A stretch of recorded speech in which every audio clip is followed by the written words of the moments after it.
গর্ভ অবস্থায় কোনো মহিলা যদি 4টি সূরা বেশি বেশি পাঠ করতে পারে, ওনার সন্তান মেধাবী, সুন্দর এবং সৎ চরিত্রবান হবে ইনশাআল্লাহ। এই 4টি সূরা মা বোনদেরকে বলবো, যারা প্রেগনেন্ট, যারা গর্ভ অবস্থায় আছেন, আপনারা বেশি বেশি পাঠ করবেন। প্রয়োজনে এটা অন্যদেরকেও আপনারা শোনার সুযোগ করে দিবেন, আমল করার সুযোগ করে দিবেন, এটা জানাবেন। নবীজি সাল্লাল্লাহু আলাইহি ওয়াসাল্লামের হাদিস থেকে আমরা এই সমস্ত ইঙ্গিতগুলো পেয়ে থাকি। বিভিন্ন মুহাদ্দিসরা বর্ণনা করেছেন যে এই 4টি সূরার মধ্যে আল্লাহ রাব্বুল আলামিন কিছু ফজিলত রেখে দিয়েছেন। এই ফজিলত অনুযায়ী কোনো মহিলা যদি গর্ভ অবস্থায় বেশি বেশি পাঠ করতে পারে, তাহলে এর একটা ইফেক্ট তার সন্তানের উপরে পড়ে। বর্তমান বিজ্ঞান বলছে সন্তানের বয়স যখন 22 সপ্তাহ থেকে 32 সপ্তাহ পর্যন্ত হয়ে যায়, তখন মায়ের পেট থেকে সে বাহিরের সবকিছু শুনতে পারে। মা কি করছে, মা কি বলছে, এটা সে শুনতে পারে। এমনকি বিজ্ঞান বলছে যে সন্তান মায়ের পেটে থাকা অবস্থায় যেটা শুনেছে, বাহিরে আসার পরে ওই আওয়াজটা সে তালাশ করতে থাকে, ওইটা শুনলে সে শান্ত হয়।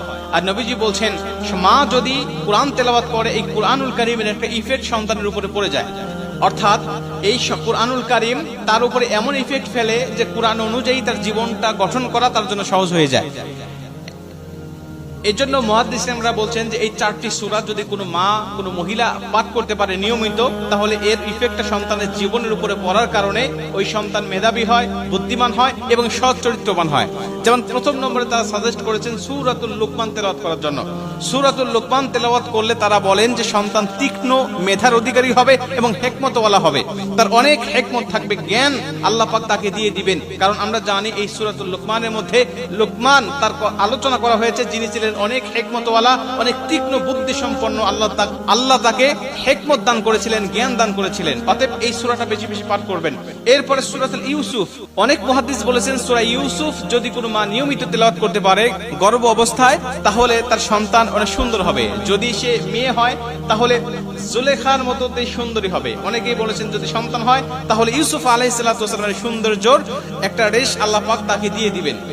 এই জন্য সূরা ইউসুফ গর্ভ অবস্থা আপনারা বেশি বেশি তেলাওয়াত করবেন ইনশাআল্লাহ। 3 নম্বরে সূরাতুল মুহাম্মদ, যে ব্যক্তি সূরাতুল মুহাম্মদ বেশি বেশি তেলাওয়াত করে, ওই সূরাতুল মুহাম্মদ তেলাওয়াত করার কারণে আমাদের প্রিয় নবী মুহাম্মদ রাসূলুল্লাহ সাল্লাল্লাহু আলাইহি ওয়াসাল্লামের একটা ইফেক্ট তার উপরে পড়বে।